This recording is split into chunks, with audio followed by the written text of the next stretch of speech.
Good morning, everybody. This is Diane from IU10, Director of Curriculum, and good morning to Facilitating Online Academic Conversations. You folks are some brave souls, so we're definitely going to try to pace it to kind of like indicate where you folks are at in your understanding and your use of academic conversations, including lit circles, as well as some other techniques and suggestions that I have this morning. We know that this is kind of like uncharted territory for many of us, but I think you'll find today very pleasant, and hopefully you take away at least one type of new learning from this. So as has been the case since we started these on March 19th, folks, our norms for our work today are very simple. I am going to have you folks speaking, especially since it's a smaller group. It's a perfect size actually to work with this topic. But just keeping in mind when you go to speak that you have, because I forget all the time, that you have to go and you have to unmute your microphone in order to speak. In the first section, when we're going through some content, can you please use the chat? And Mike and Renee are with us, two of my awesome dynamic duo consultants. And they will moderate throwing questions on the spot if you need some questions answered.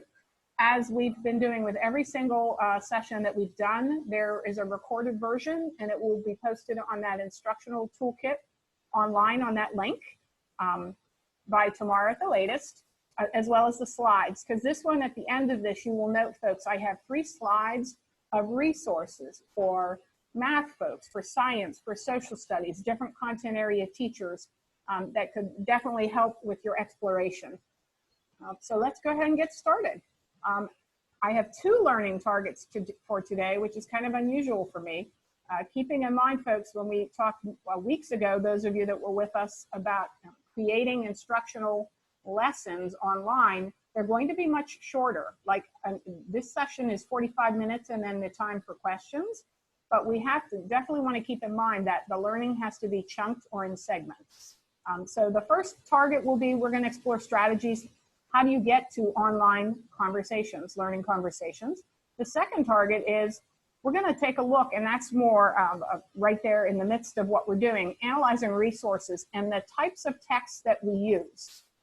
Because I am by trade, 37 years ago, I began as a high school English teacher, but I'm not going to use Beowulf and expect kids to engage and talk about that online. So we are going to talk about what do you look for in the content that you're using with kids, because there are a lot of non-traditional, I think Stacy was in the group I saw, one of my coaches. So you'll see that there are some amazing non-traditional texts that can garner and really kind of foster a lot of conversation. So I wanted to begin because we're talking about communicating. So I thought we'd start with a very simple, those of you that have been in my face-to-face trainings, I use these taking the pulse activities all the time. And it is a great conversation starter with your kids, particularly with adults as well, if you're online. So I put 3 song titles up here. By the way, I was inspired to switch to songs when I saw that when I logged on today, Mike had some music playing. So the first song title would be Help by the Beatles. Next is the True Blue, not the Vanilla Ice version, but Queen and David Bowie's Under Pressure, because that Ice Ice Baby doesn't cut it with me. I'm an old lady. And Eric Clapton's Change the World. So just as, because we have discussed in the past, it's hard to engage kids when they're not used to being part of the engagement or they're not used to speaking. So we do have a small enough group that what I'm going to do now, folks, is in other words, everyone can speak. You can unmute, and we're not going to have everybody share, but to model this for us, so you see, how do we start conversations online? It's always with either a pair share or there's individual, you're responding to something. So which song title best describes your comfort level right now with Zoom? Because this also helps me. So anybody feel free to speak up. And if I don't have folks unmuting to speak, I'll start random reporter or calling on people. So who would like to share? Which song, your comfort level with Zoom, and why? Diane, it's Tracy from St. Mary's. Hey, welcome, Tracy. So yesterday I tried to do Zoom meetings with 2 of my classes. Okay. And number one, I had a lot of kids having trouble getting on. Okay. So I don't know what I did wrong there. And then a lot of them just sat and kind of looked at me, and it was very awkward. So which song would it be, Trace? Oh, I'm help. I need help. Yeah, I got to tell you, Tracy, welcome St. Mary's folks. I sent it out to my former superintendent because these are free and we're about helping folks because we know that the teachers, your guys are there in the trenches. Tracy, by the time you leave today, you will have a better understanding of, because it is awkward, isn't it? And especially like if I'm just seeing the black screen with your name on versus the face. So as long as when we can do like kids, let's see the video, turn on your video, that's really essential. But Tracy, please don't panic because the first week or so working with kids online, the focus is really just getting their comfort level, just getting them comfortable. So a simple little activity like this would be a great place to begin. So that's why I embedded it. Thank you, Tracy. Who else wants to share? What's your song and why? Hi, Anne from St. Mary's. I did Zoom meetings, but I have seniors. I'm not at middle school level like Tracy is. So my seniors were a little better with it, although the whole downloading the extra piece to Zoom as opposed to a Google Hangout got confusing for them. So at this point, I think I'm under pressure because the technology works, but trying to do a discussion with them got awkward. There was a lot of awkward silence and just staring at each other through the computer screen. That's awesome, Ann. And we're really all in this together. And I got to tell you, folks, initially it is awkward. So it's not you as the teacher. So once we get the mechanics of that, the kids understand, because there are a lot, and everything we've done, folks, is archived. And we started on March 19th with nice little 45-minute kind of instructional on the use of Zoom, like in some of the formative assessment tools. So you can get kids participating in conversations. So you really did come to the right place today, because even like the thumbs up, thumbs down, where they can raise their hand, some of the signals, but this activity, these could be book titles, these could be song titles, these could be vocabulary terms, these could just be visuals. It doesn't matter what you use. And it really is about taking the pulse of where the kids are at. So I asked about Zoom because I wanted to make sure some of us here are rock stars and have been kind of like plowing through this. How about one more person? Who would one more person would like to share? What's your song and why? This is Casey from St. Mary's. I personally feel comfortable with Zoom, but my problem is I have a 2-year-old, almost 2-year-old. So it's very difficult for me to get any online interaction because unless he's sleeping, he's in the background screaming, climbing on my lap. So I haven't had a lot of success because my home life is not conducive to teaching face-to-face with kids right now because I'm either getting up and chasing him or it's just hard with the little guy and trying to interact at the same time. So I'm okay with the program and I'm comfortable. My home life is not comfortable. Okay, so you're not feeling like I'm going to change the world here because I have the 2-year-old. So yeah. Casey, 2 words for you and everyone in this room right now. And the 2 words are just breathe. So we were Zooming, Mike and Renee and I this morning. Mike, your wife would kill me, but his wife's in the background in a robe, getting breakfast or something. It is our new normal for now. Mike, don't tell Wendy I said that. But so it is about the first time connecting. So Casey, Renee, one of my other IU folks consultants, has amazing, huge dogs. Kind of embrace that. Is it that big a deal if even for a bit, not your entire session, that you'd have your little one on your lap? I mean, I know that these are different times. We wouldn't have our kids with us in the classroom sitting on our lap, but kudos to teachers that are also parents that are trying to juggle this. So it is about, and I will tell you folks, more than anything, it is about staying connected with our learners. That's what they need. So whether your school has opted, some of us here have opted like the plan instruction route for the continuity of education. And some of us, I think more in our IU folks in IU 10 than others have opted for the enrichment and review. it's not about the content. I hate to say that at this point. It's about keeping that connectivity with your learners, because we want to really foster that, okay? So I entitled this, or I'm talking about academic conversations. So I don't want you to think of this right now, just classroom discussion or conversations in general.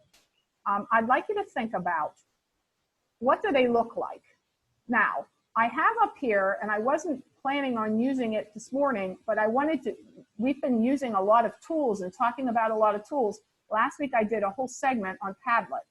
So you might see in the upper right, there's a Padlet, in other words, an online discussion board that you could go to. What I wanted to do, so that is a form of a written conversation.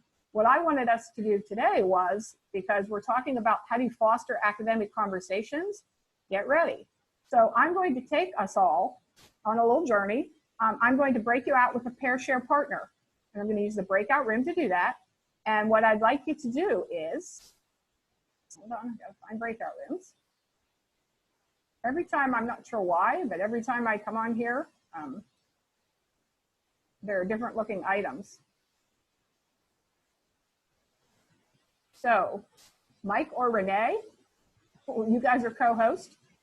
I do not have the breakout room tab anymore at the bottom. Okay. So do one of you want to take I have it. What do you want? Rooms of I'm two? not sure. Yeah, rooms of two, please, for pair share. And Mike, folks, you're going to talk about in a classroom, conversations and discussion or talking. What does it look like?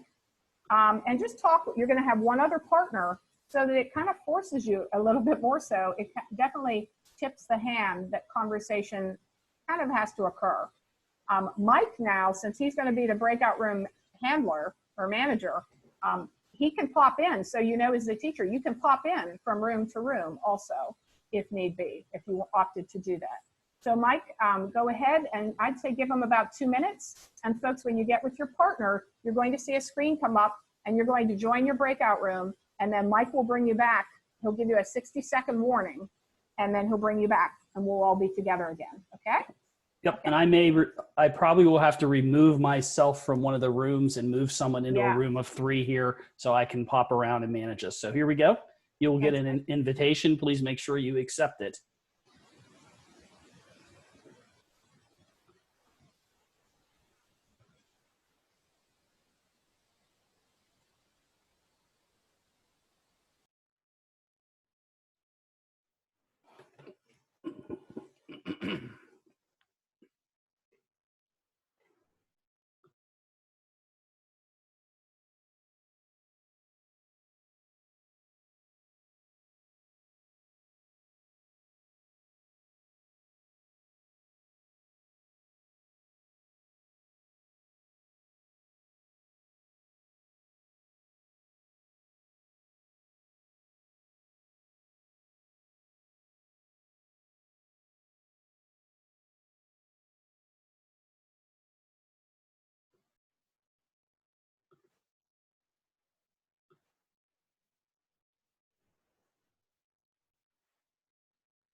Charles, I'm trying to move you into a room with someone.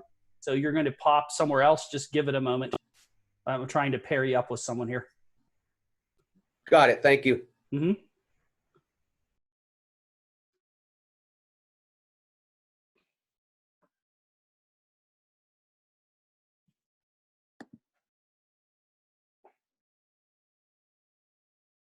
So I messed up somehow. Give me a moment and I'll send you into a room here. Okay. I did this last week and it went in. I don't know what I did. Yeah, I've been trying to move people. There are a couple people that ended up by themselves. And I think what's happening is people get a little impatient and then they move somewhere else. Okay. So let me see. I may not be able to move you because there we go.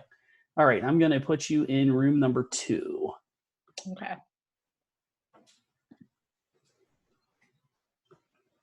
And you should get an invitation.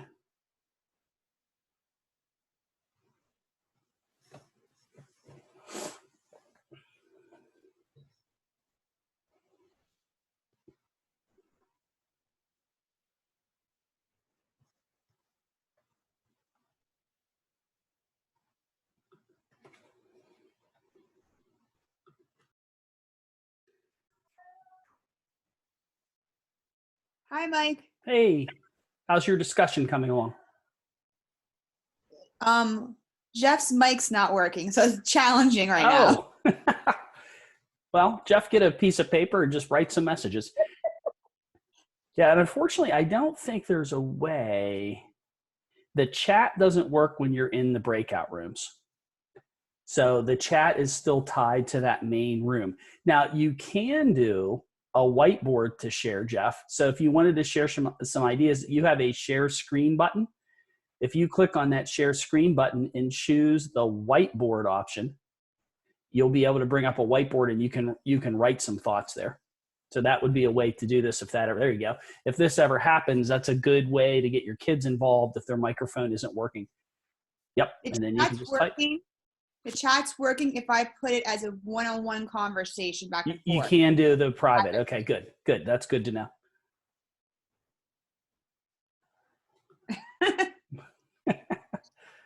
Excellent. Yeah. So this is a good, sometimes when something like this happens, we just kind of learn from it and realize, well, we can use the whiteboard for those people that can't have the microphone. Sometimes when I'm in public too, if I, every once in a while I'll be at Panera or something like that to do something and just let people know I'm just using chat, or I'll just use the whiteboard because there's too much noise. All right. I'm going to pop into another room. I'll see you all in the main room in a bit.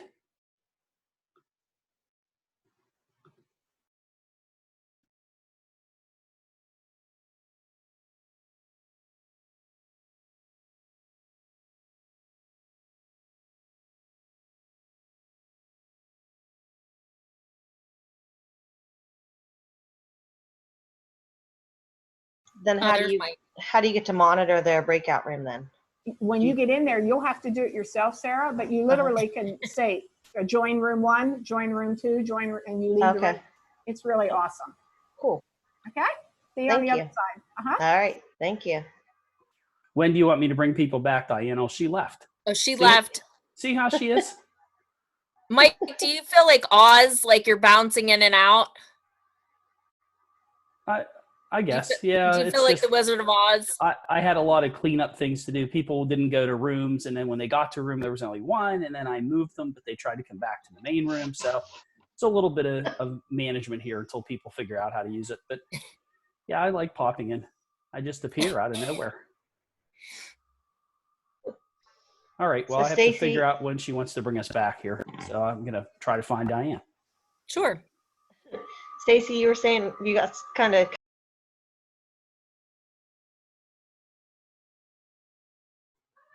You want to bring them back now?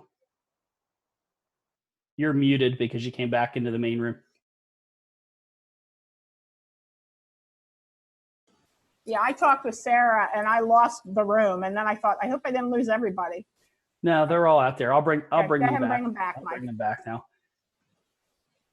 And that's, by the way, that's why I did the song, because they are really, they're not all using breakout rooms and stuff yet.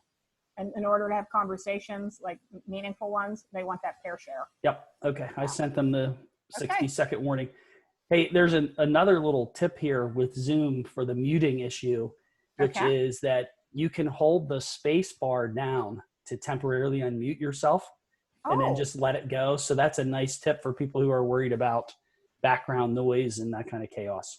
Oh, that's cool. Make sure and share that when that's what I'm doing now, is just holding the space bar. So I'm not sure. I'm on my work laptop. I'm not sure what happened with the breaker. It was there 10 minutes before we started, that tab, and it's not there now. ESO? I don't think so. For once, I don't think it is me. Okay. Marty Pants. Everybody will be back in 3 seconds. Okay. And they're back. Excellent. Ah.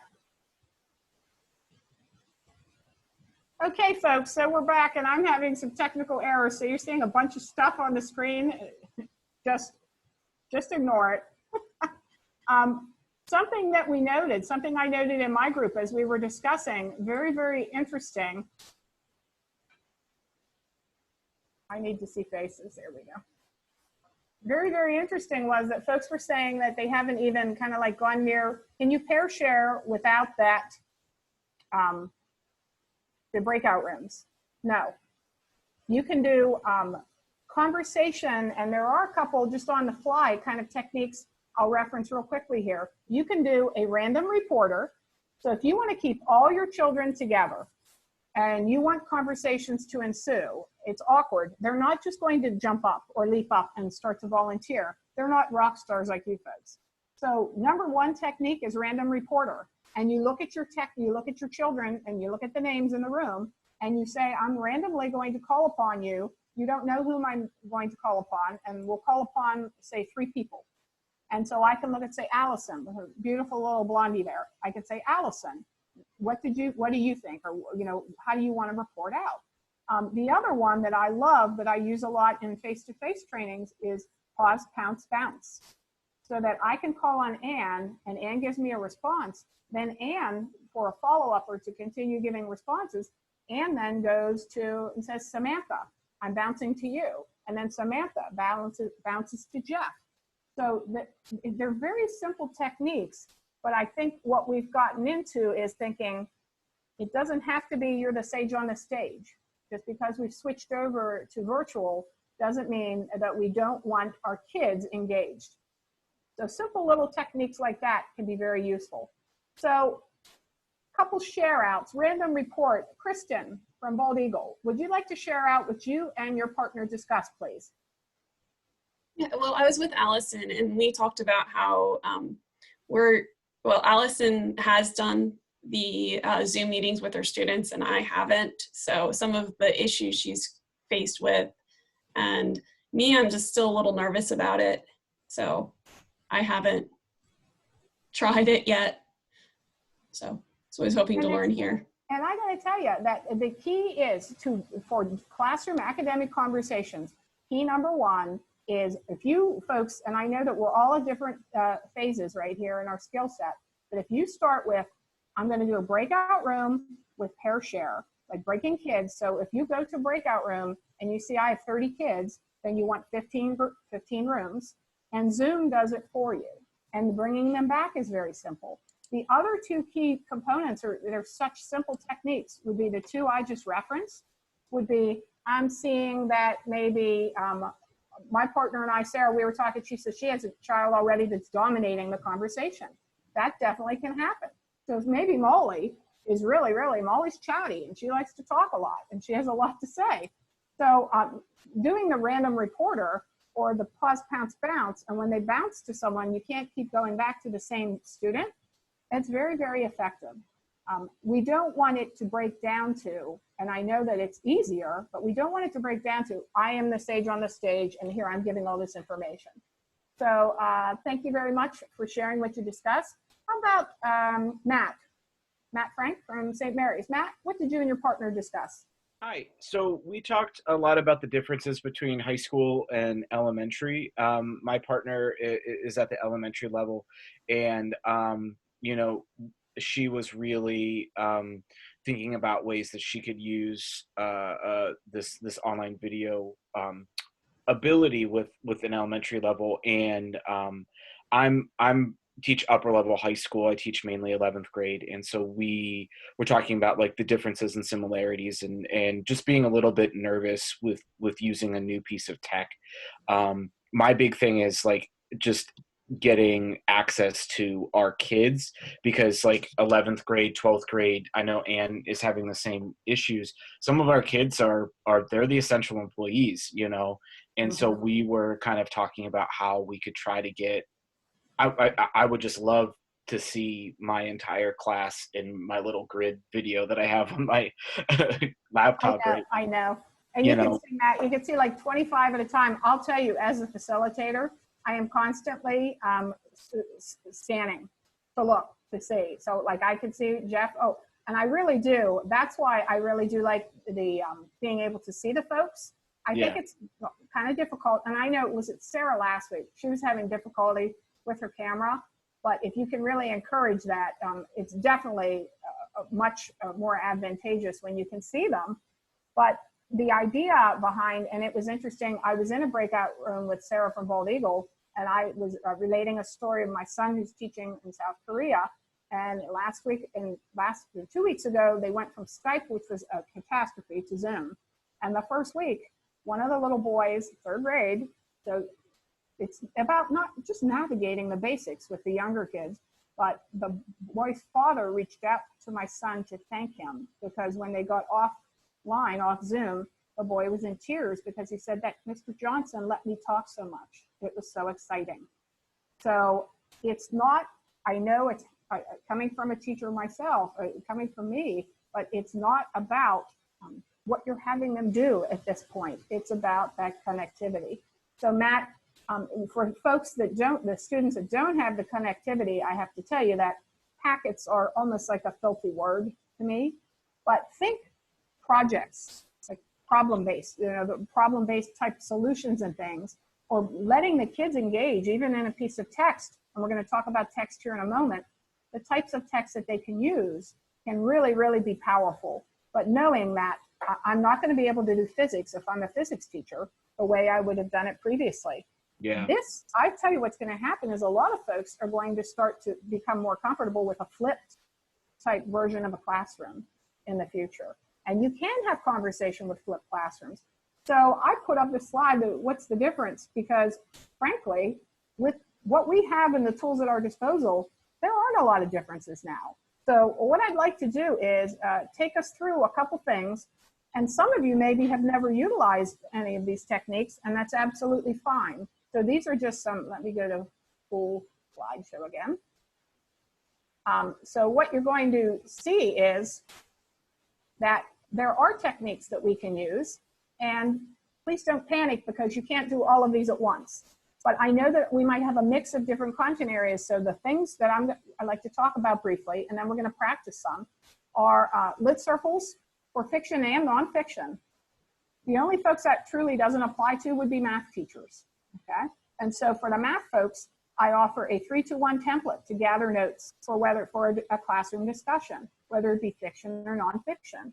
Probably then my favorite, and if I taught the little ones, this is where I would begin, especially with younger kids, would be a video discussion format, like either a T-chart, like what I heard, what I think, or assigned roles. And Stacy Riccotti and I have used these, one of my coaches on here, we've used these assigned roles. And so I'm just trying to push out some information to you so that it's kind of like, oh, I can do that.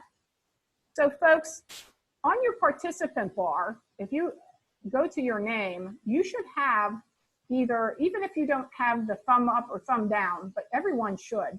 So I'm calling this activity, here's a virtual conversation. I have 5 visuals on the screen, and my heading is, what are literature circles? Because a lot of folks think it has to be, oh, that has to be fiction or a poem or short story. And literature is fiction or nonfiction, folks. So we're going to practice with you, so you could use this with your kids, something as simple as thumbs up or thumbs down. So when I go up to, and I'm indicating which picture we're talking about, I'd like you to go to your participant bar, and I'd like you to tell me, would this be indicative, the picture, of a lit circle, or what you know about it? Or, and even if you don't know about it, it's just a guess. But on the participant bar, you should, if you press the 3 little, what do you call, Mike calls them kebabs, I think. Oh, no, that's if they're going the other way. 3 little ellipses for me. You should find a thumb that points up and a thumb that points down. So how about the upper left corner? Right here, I want to see, folks, there's a teacher, there's a child with the hand up. Do you think this would be indicative of lit circles? Go ahead and do your thumbs up or thumbs down, and I, as a facilitator, can look and I can see who's responding. So on my side, I'm seeing a lot of, I'd like everyone to try it. So I'm waiting till everyone's responded, but go to your participant bar, and if you don't have it present, click more. And then the more should show your thumbs up and thumbs down. So is that indicative of a lit circle? Absolutely not. Okay. Kristen from Bald Eagle, tell us quickly why. I'm sorry, I didn't hear what you said. Oh, Kristen, I said that picture up in the upper left. Everyone's saying, no, that's not indicative of a lit circle. Tell us why. Oh, because a lit circle is usually a small group and that's a whole class setting. Awesome. So. And take a look at what the teacher's doing. The teacher is up here directing. Lit circles, the rule of thumb is that they are driven or led by the students. So the teacher kind of backs off from that. So look at the lower left, folks. And we don't have to do it with all of these, but so the lower left, let's try this again. Thumbs up or thumbs down. On your participant, does this look like it would be indicative of lit circles? Yes or no? Proud of you guys that are using it. The more you use it, the more adept you become. Very nice. So these are, so Sean Arnold from PO. Tell us, Sean, why would this be more lit circle focused? And Sean, make sure to unmute before you go to speak. Here we go. Sorry about that. That's okay. It's more of a lit circle because it's groups of students together in a smaller setting talking about stuff. Excellent. By the very nice. Yeah, and so the one is teacher directed, one is student directed. That's a huge difference. The other one, in the upper right, and because I won't make us, because I wanted us to practice, but in the center, you see the guy with a magnifying glass of Word. Lit circles are a great time to study words, like in a science classroom, or I'm not sure what that word means, and that they're working with their peers to discuss it, not working with the teacher saying, here's what that word means. So what we're just doing right now is casual conversation, and we're enforcing that type of academic discussion. The evaluation sketch that you see is lit circles are evaluative, but it's a different type of evaluation. If you see this fellow is looking in the mirror, so it's self-reflection on what they know and don't know. And the one in the lower right, let's try the last visual, because that's a tricky one. Thumbs up or thumbs down one more time, folks. Do you think that's indicative of what occurs in a lit circle? Yes or no? Thumbs up, thumbs down. That is a tricky one. I threw one in there on purpose. That was kind of tricky. Because we have elementary folks. By the way, if I'm seeing thumbs up and thumbs downs, guess what? On that one, I would say you are both correct. Who wants to tell us why? Who wants to unmute and tell us why? Why would I say yes? You could say definitely that that's a thumbs up. It looks like a lit circle to me, or no, it's not. Who feels comfortable sharing? Or I'll call on a random reporter. I would say yes, because it's a very young group, so it would be hard for them to do it more independently. And it looks more like a conversation happening rather than a lecture. Excellent. There you go. So the big difference is very nice. So if you said no, because the teacher looks like she's directing it, look at the age level of the students. So folks that like Cassie or someone, if you're dealing, say if you were teaching younger kids, you have to make adjustments. So this could be definitely a lit circle because it's more conversation than teacher up here in the upper left throwing a question at kids and then the kids are responding, okay? So why lit circles? Why would I even use this as something that we're talking about virtually?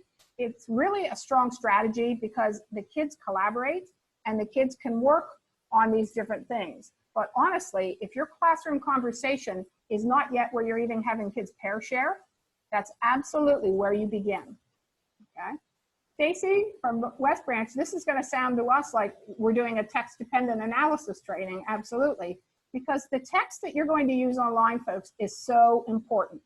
So videos are great text. Articles, poems. I have novels here, but I'm going to talk about that briefly. Political cartoons, any visuals, a piece of artwork, anything that will garner conversation is good for online.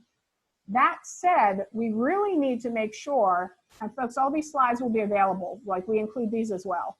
When you're looking at the text that you're going to select, brevity is huge, okay? So you want to keep it Lexile appropriate. This is not the time, I joke about it, to throw like Beowulf or the Scarlet Letter. And I would really discourage novels unless you want to do an online book study, like a book discussion. And then you could do that and you're discussing a chapter, maybe a chapter on Monday and a chapter on Friday. But keeping it briefer content, high interest, something that's very timely and relevant is important. Don't be afraid to use things other than your traditional pieces of text. And you need to determine as the teacher what the purpose is for this. That's very important. If your purpose is to get them debating, then you're going to pick a piece of text that has kind of a polarizing views with it. And I would do that. I coached debate and the public forum and mock trial. So I liked a lot of that. But what does it look like, or what does this mean for us? In the chat bar, folks, I can put it here for you, but what I'm going to do first is pull up for a moment, one moment, please. I'm going to pull up an article, and it's from Newsella. And Newsella is definitely one that I would encourage teachers, and if you've used them before, I know a lot of teachers that I work with use these things on a regular basis. The beauty of Newsella, Tween Tribune, a lot of these different resources is that they are brief. We can change, where is my Newsella? We can change the actual, hold on, that's, we can actually change the lexile of what we're dealing with. And so for those of you that worry about, oh, I'm not good at this, thank you, Mike. Oh, I'm not very good at this. You can obviously see I'm not too swift either, but we're learning, okay? So here's a Newsella article. And if you've never heard of Newsella, by the way, right now it's free again.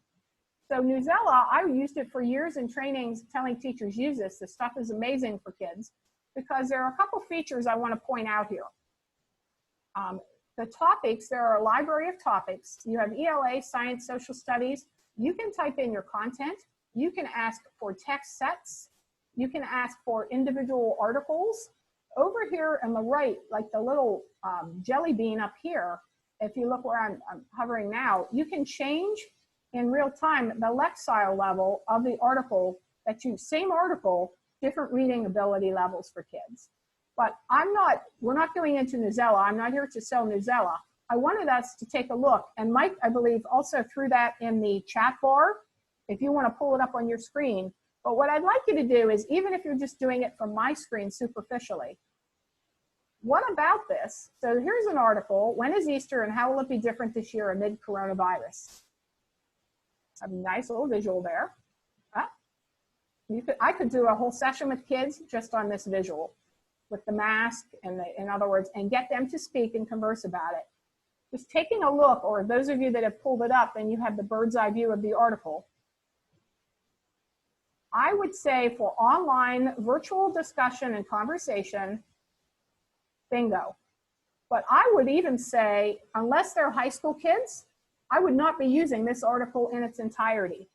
So what I'd like to do is, I'd like us to discuss, what do you think about why is Diane recommending this particular article, just from your expertise as a teacher? Why do I think that this, or I would say even frankly, folks, a part of this, I might do, the one I would do if I were working with kids would be, how will Easter be different this year? I would take this segment and use it. And just that segment and garner discussion, classroom discussion. So who wants to weigh in? Who wants to unmute and tell us why I would pick this? Why do I think this type of article is very appropriate? Who wants to share? Just unmute and go. Because the kids can connect to it. So it's something that will affect their life. So something that they will be interested in and definitely feel like it's authentic and real to what's going on in their lives. Perfect, Samantha, thank you. Absolutely. So this is, I say it delicately because I love teaching classics, but this is not the venue when you're doing this with kids to look at teaching classics. The classics would be for a formal book club or discussion, and you can do those as well. But if you want to garner conversation, you're not going to do it with stuff that's not relevant and timely. Who else would like to share? Anything else about this that you think would be appropriate? Or why look at this site, or there's a Tween Tribune. I have a whole series of sites for you at the end of this. Allison from Keystone, what do you think? What else about this appeals to me, should appeal to teachers? I was just thinking how it is completely relevant to what they're experiencing. It gets them talking. I mean, you can see vocabulary words that maybe they could incorporate in their discussion as well if you're actually looking at the text itself. Beautiful. Very, very nice. So guys, you hit the nail on the head. When we're looking at using the content and the types of content that we want to use with kids, we want to be very aware that there are caveats. There are things that are important.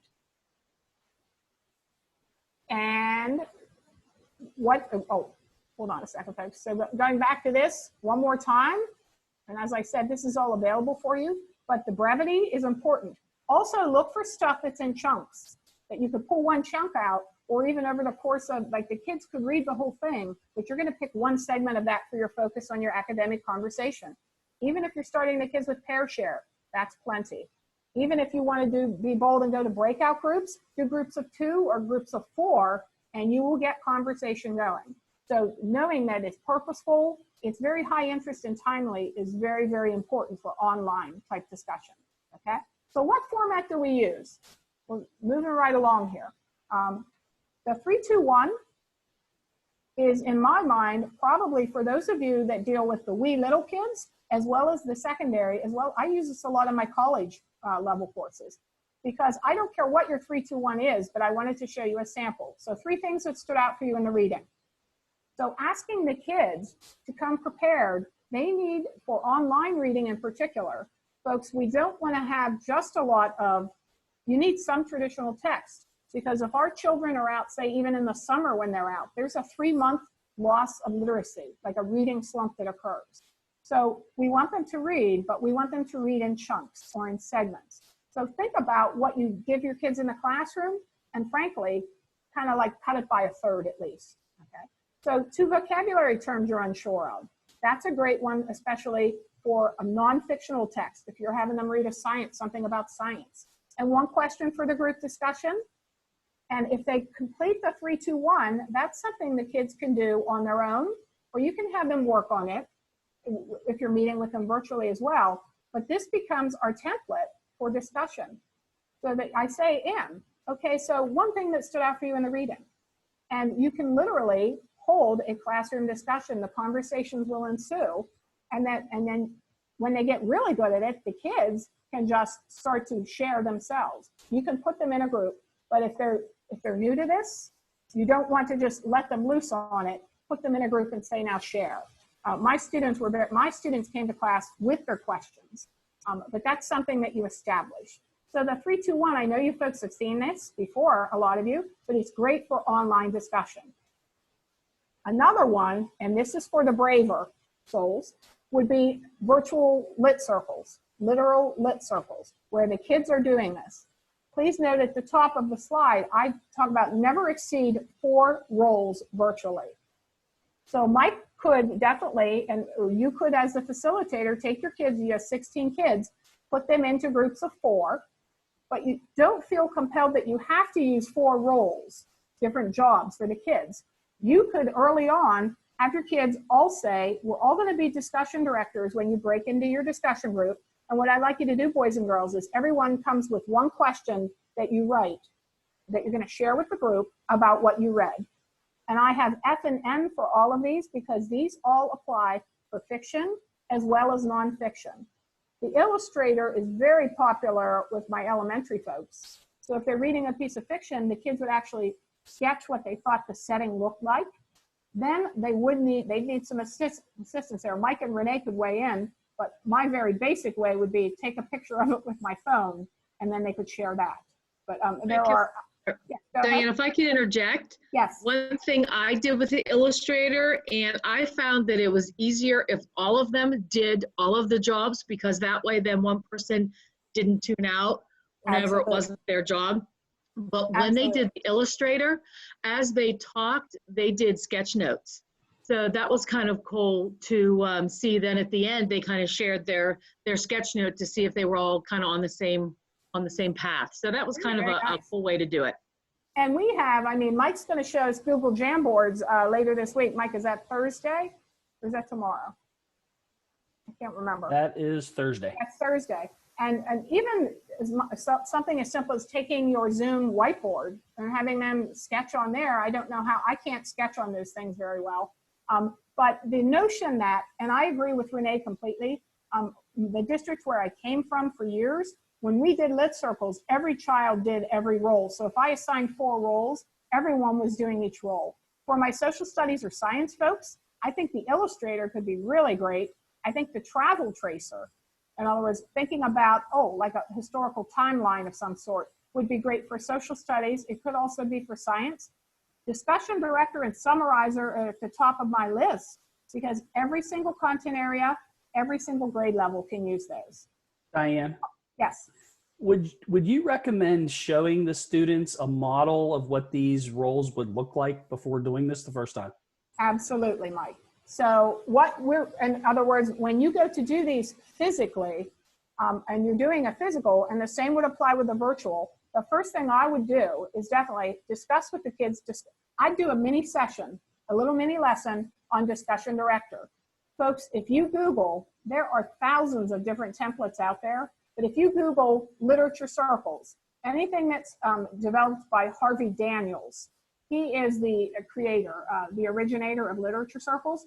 They give you, there's no sense in reinventing the wheel. There are description after description, but I would take much more importantly, like Mike's saying, is say I'm discussion director, and I would have every kid's act as that role.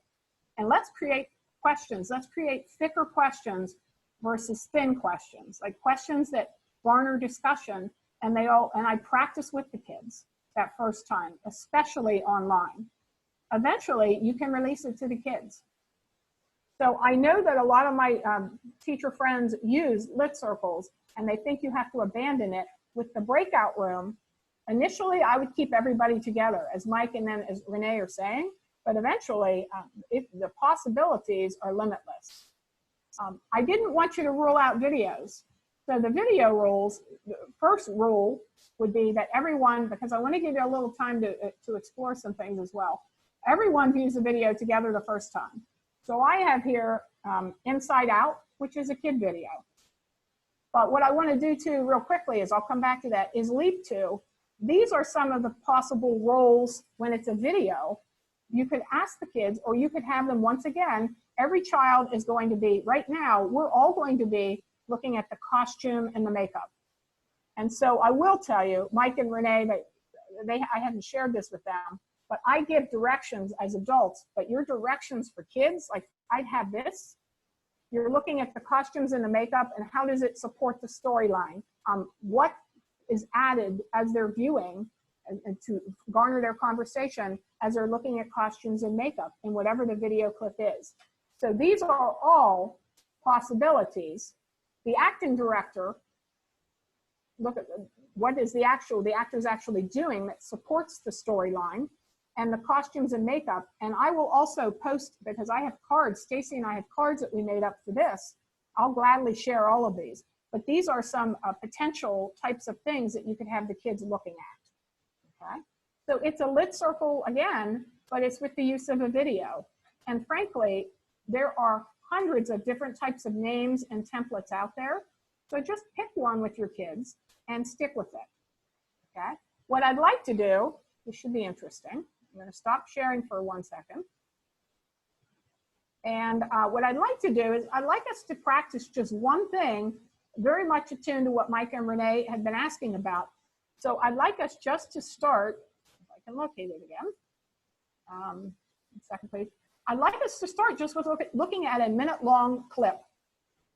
And I kept it light, but you can do those roles, or you could use those roles however you deem necessary, however you see fit. 1 second.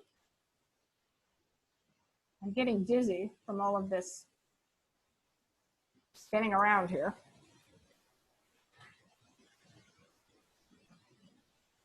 So I'm pulling up, oops.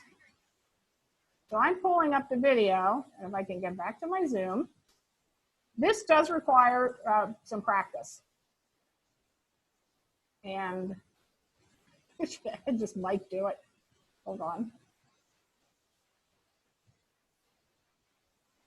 So I have the video. You guys are just seeing each other now, correct?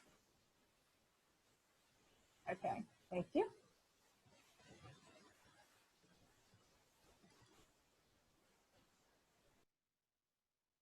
Tell them the tip that you were talking about earlier.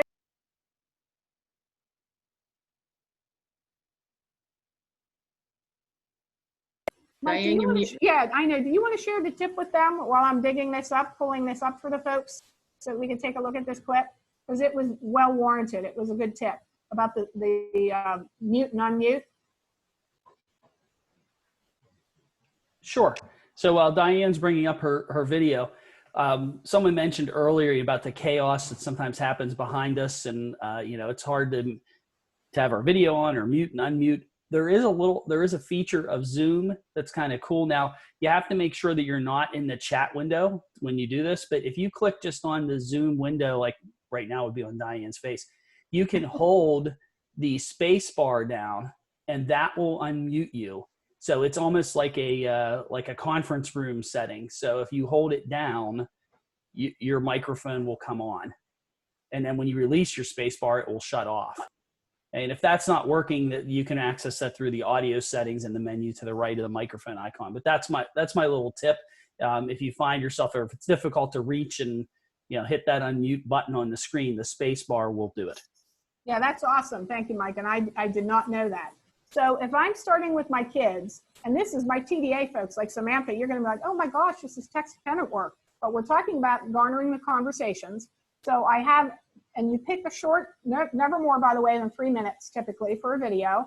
And so what we're going to do is, I'm giving you guys a heads up as the teachers. We are going to look at the costumes. And in this case, costumes are a little different. In other words, how is the artist, this is a Pixar, depicting this?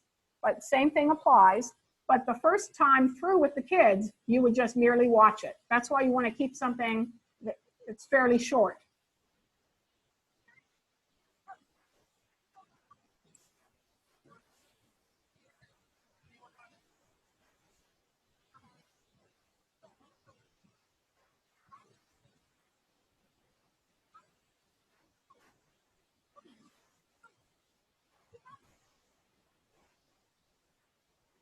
Diane, your audio is not, it's very soft. Okay.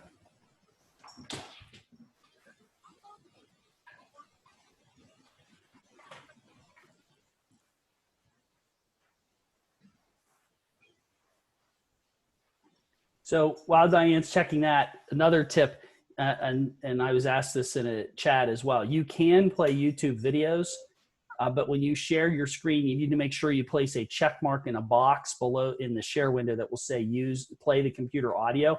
That is different from joining the meeting with your computer audio, by the way. But if you don't check that, it will not stream the sound from your computer. The music that was playing this morning, if you joined us earlier, that was because I shared my screen with the sound, and that was just playing from my music app. There we go. Now it sounds good. Okay.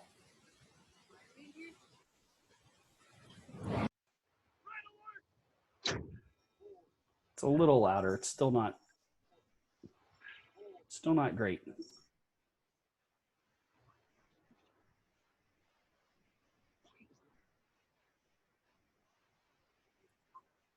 Remember, when you're streaming a video, you're running a Zoom meeting with your video already shared and a bunch of video feeds coming in and then sending video back out. So if you have a very weak internet connection, this will not work very well. So at that, then you would want to probably send the individual link to the video to your students.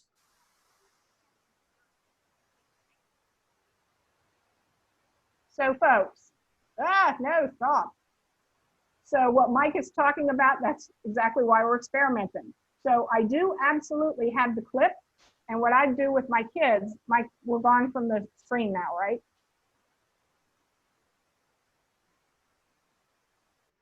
Yep, we just see you right now. Good, okay. I was gonna say, because not to belabor the point, but sharing, going ahead and giving the kids the link is absolutely an option, just like I had talked about with the Padlet, that we could go ahead and do that with the Padlet. You could do the exact same thing here.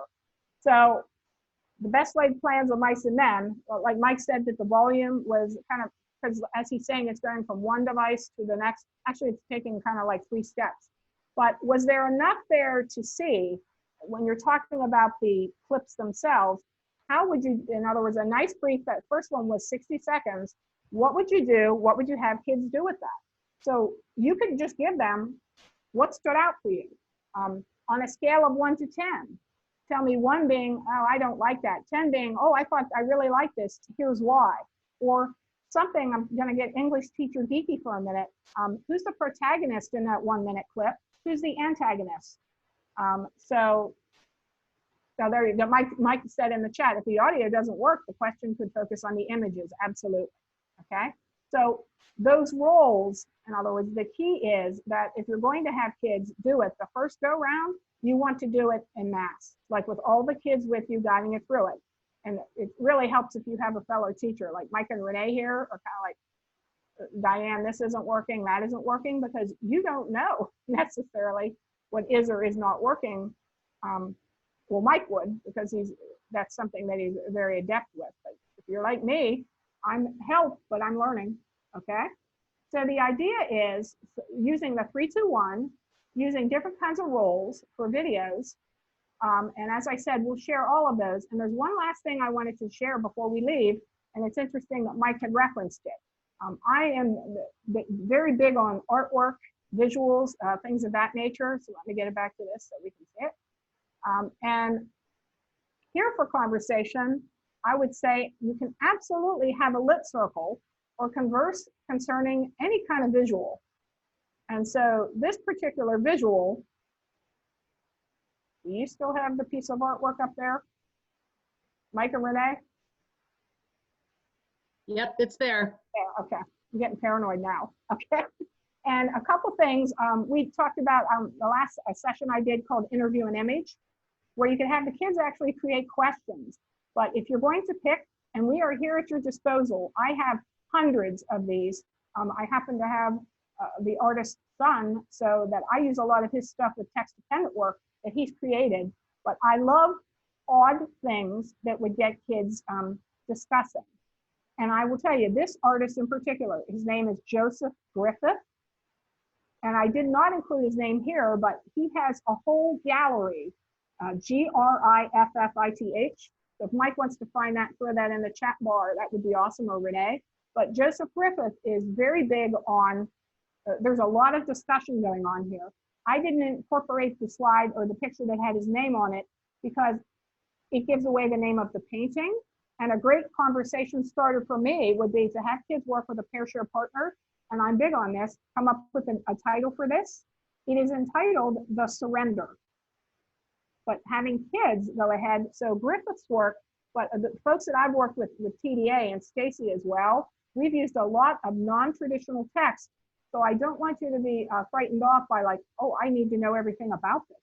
The idea of online conversation is getting our kids to do the thinking and the discussion rather than our basically getting on for 30 minutes and talking.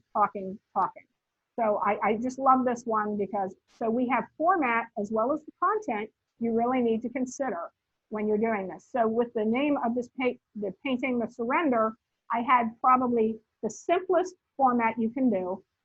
And I am a big fan of on a scale of 1 to 10, 1 being I don't like this, 10 I love it. Anything to garner conversation with kids. But the T-chart using what do you see and what do you think is a very effective template for getting kids to share online.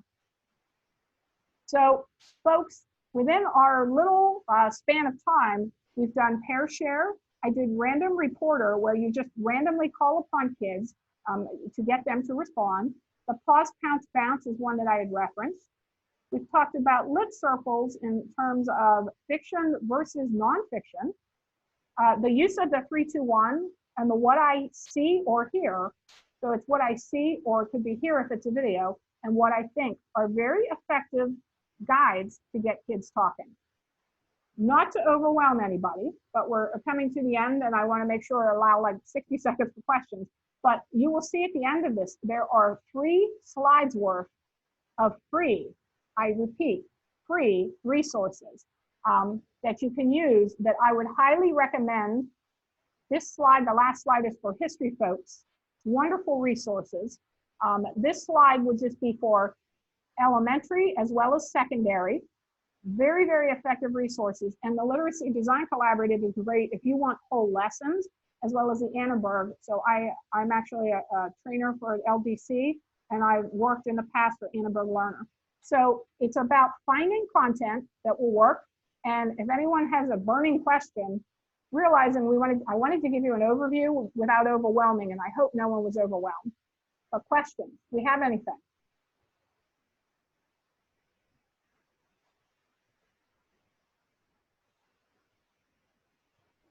There's nothing in the chat right now.